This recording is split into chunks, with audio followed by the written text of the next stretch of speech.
আমি আর নিতাইদা মিলে সিদ্ধান্ত নিয়েছি ক্লিনারের পোস্টটা তো খালি আছে, সেখানে আপনাকে নিয়োগ দিই। আমি খুব খুশি হবো ম্যাডাম, ক্লিনারের পোস্টটা অন্তত আমাকে দিন। এই পোস্টে চাকরি করলে নিশ্চয়ই আপনার সামনে আসতে হবে না, ম্যানেজার হয়ে ছোটখাটো কাজে নিশ্চয়ই আমাকে আপনি ডাকবেন না।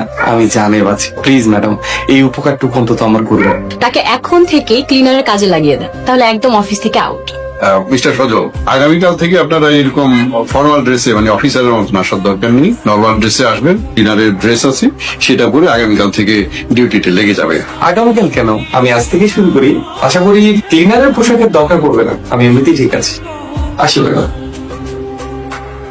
এই যে ঠিকঠাক মতো ঝাড়ু দেন, কোনো জায়গায় যে কোনো ময়লা না বেরো থাকে। জি স্যার, আমি চেষ্টা করছি, একদম সব ঠিক হয়ে যাবে। ধীরে ধীরে আমি কাজও শিখতে যাবো, তারপরে অফিসের সমস্ত আবর্জনা ডাউনগ্রেডে ফেলে দিয়ে। আচ্ছা ঠিক আছে। অফিসে সবাই এত ব্যস্ত কেন? কেন ম্যাডাম, আপনি জানেন না আমাদের চেয়ারম্যান ম্যাডাম আসবেন আজকে অফিসে? চেয়ারম্যান ম্যাম কি আগে কখনো আসেনি? ও ম্যাডাম, আপনি জানেন না আমাদের নতুন চেয়ারম্যান ম্যাডাম, আমাদের সুলতানা চৌধুরী ম্যাডামের মেয়ে জিনাত চৌধুরী ম্যাডাম, উনি তো নতুন চেয়ারম্যান হয়েছে। ও হ্যাঁ, মেল পাঠিয়েছিল, এখনো দেখিনি। চেয়ারম্যানের মেয়ে না বিদেশে ছিল, কবে এলো আর কবে বা চেয়ারম্যান হলো? কই, আমার ভোট তো কেউ নেয়নি। ভোট তো হয়ে গেছে। কি বলেন নিতাইদা, আমার ভোট তো আমি দেইনি। আপনি ভোট দেননি? আপনার ভোট নেয়নি? জি ম্যাডাম, আমাকে ডেকেছেন? কি অবস্থা, কেমন আছেন? ঋতুর রহমান। আসলে আমি ফর্মালিটি পছন্দ করি না, তাই কোনো রিসেপশন নেইনি, পূজা রুমে চলে এসেছি।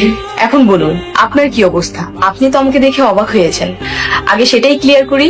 আমি অফিসে রহিমা সেজে এসেছিলাম অফিসের অবস্থা বোঝার জন্য, কিন্তু অফিসে এসেই যে জিনিসটা সর্বপ্রথম লক্ষ্য করলাম সেটা হচ্ছে সজল। একটা লোক 4 বছর কোনো কাজ করেনি, কিন্তু বসে বসে ঠিকই বেতন নিয়েছে। এটা কিভাবে সম্ভব? কেন ম্যাডাম, কি হয়েছে? কি হয়েছে সেটাই আমিই বলছি। সজল আপনার হাজবেন্ড, তাকে বসিয়ে বসিয়ে বেতন দিচ্ছেন এই জন্য কারণ বেতনের টাকা তো একই পরিবারে যাচ্ছে, তাই না? অফিসের যে লস হয়েছে তার হিসাব কে দিবে? 30 মিনিটের মধ্যে একটা কারণ দর্শানো চিঠি আমার টেবিলে দিতে চাই, আপনি এখন যেতে পারেন। Okay madam.